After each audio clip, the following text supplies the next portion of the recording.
జేఎన్పీ TV జనం TV ఇది జానపదుల TV సమాచారాన్ని మీకు అందిస్తుంది జేఎన్పీ టీవీ ప్రేక్షకులకి స్వాగతం. గ్రామీణ ప్రాంతాల్లో జరిగే ఎలక్షన్లలో యువత పెద్ద ఎత్తున భాగస్వామ్యం అవ్వాలి. నవ భారత నిర్మాణ సమితి వ్యవస్థాపక అధ్యక్షుడు రాజేష్ బాలస్వామి స్థానిక సంస్థల్లో ఎలక్షన్ల సందడి మొదలైంది. ప్రతి గ్రామంలో వార్డు మెంబర్, సర్పంచ్ అభ్యర్థుల ప్రచారాల కొరకు సన్నాహకాలు మొదలయ్యాయని నవ భారత నిర్మాణ సమితి వ్యవస్థాపక అధ్యక్షులు రాజేష్ బాలస్వామి అన్నారు. ఆయన మాట్లాడుతూ గ్రామీణ సమస్యలపైన అవగాహన ఉండి అధికార పార్టీతో కొట్లాడైనా సరే గ్రామంలో ఉన్న ప్రతి ఒక్కరికి న్యాయం చేసే ధైర్యం ఉన్న వ్యక్తిని నాయకుడిగా ఆయన అన్నారు.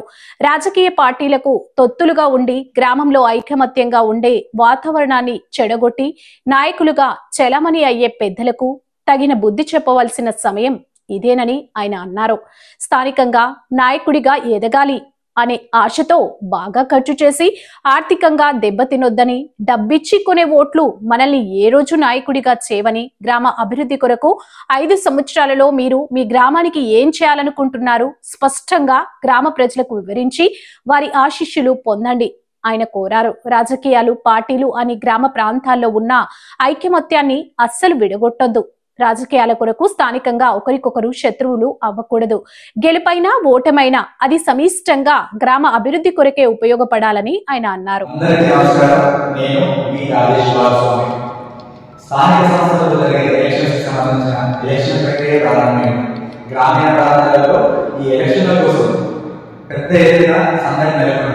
కానీ నవభారత నిర్మాణ సమితి నుంచి మేము గ్రామీణ ప్రాంతాల్లో ప్రతి ఒక్కరికి రిక్వెస్ట్ చేస్తుంది ఏంటంటే ఈ ఎలక్షన్స్ లలో యువత పెద్ద ఎత్తున భాగస్వామ్యం అవుతూ గ్రామంలో మీ గ్రామ సమస్యల కోసం ప్రత్యేకంగా రాజకీయ పార్టీలతో కొట్లాడైనా సరే మీ అవసరాలు ఇచ్చే ధైర్యమైన నాయకులను మీరు ఎన్నుకోండి.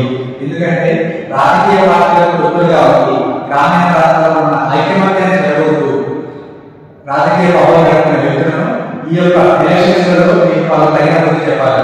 గ్రామాలంటేనే ఐక్యమత్యానికి చిహ్నం. కానీ ఈ రాజకీయ పార్టీలు, ఈ రాజకీయ నాయకులు ఆ పార్టీల పేరు చెప్పి గ్రామీణ ప్రాంతాలలో ఆ ఐక్యమత్యాన్ని జరుగుతున్నారు. కాబట్టి గ్రామంలో రాజకీయాలను పక్కన పెట్టి గ్రామ అభివృద్ధి ప్రత్యేకంగా ఎజెండాగా ముందుకెళ్లే నాయకులను, గ్రామం అందరినీ సమానంగా చూసే వ్యక్తులను మీరు నాయకులుగా ఎన్నుకొని మీ గ్రామ అభివృద్ధిని మీరు చేసుకునేలాగా ప్రయత్నం చేయండి. అదేవిధంగా నవభారత నిర్మాణ సమితి నుంచి మేము యువతకు ఈ ఎలక్షన్స్లలో భాగస్వామ్య యువతకు మేము పిలుపునిస్తుంది ఏంటంటే మీరు నాయకుడిగా ఎదగాలని చెప్పి ఒక లక్ష్యంతో మీరు డబ్బు ఖర్చు ఎక్కువ చేసుకుని ఆర్థికంగా మీరు వెనుకబడిపోవద్దు. ఎందుకు అని అంటే ఆర్థికంగా మీరు ఖర్చు పెట్టి నాయకుడు ఎదగాలంటే ఓట్లు డబ్బు ద్వారా కొని మీరు నాయకుడు అంటారని చెప్పి ఏదో అనుకోదు. డబ్బుతో మనం ఉండదు, ఏ రోజు మన నాయకుడు కాదు. కాబట్టి మనం ప్రజా సమస్యలను అర్థం చేసుకుని రాజకీయ పార్టీలతో కొట్లాడైనా సరే ఆ సమస్యను తీర్చేదానికి మనం ప్రయత్నం చేయాలి. కాబట్టి యువత రాజకీయాలను డబ్బుతో విడిపెట్టకుండా కేవలం మీరు మీ గ్రామం పైన ఉన్న ప్రేమను చూపించి ప్రజల యొక్క ఆశీస్సులు పొందాలని చెప్పి నవభారత నిర్మాణ సమితి నుంచి నేను అందరినీ రిక్వెస్ట్ చేస్తూ ఈ రేపు జరగబోయే ప్రక్రియలో భాగస్వామ్యాన్ని మీ అందరికీ ప్రత్యేకంగా నేను శుభాకాంక్షలు తెలియజేస్తూ ఆల్ ది బెస్ట్ చెప్తున్నాను. Thank you so much. నేను మీ రాజేష్ బాలస్వామి.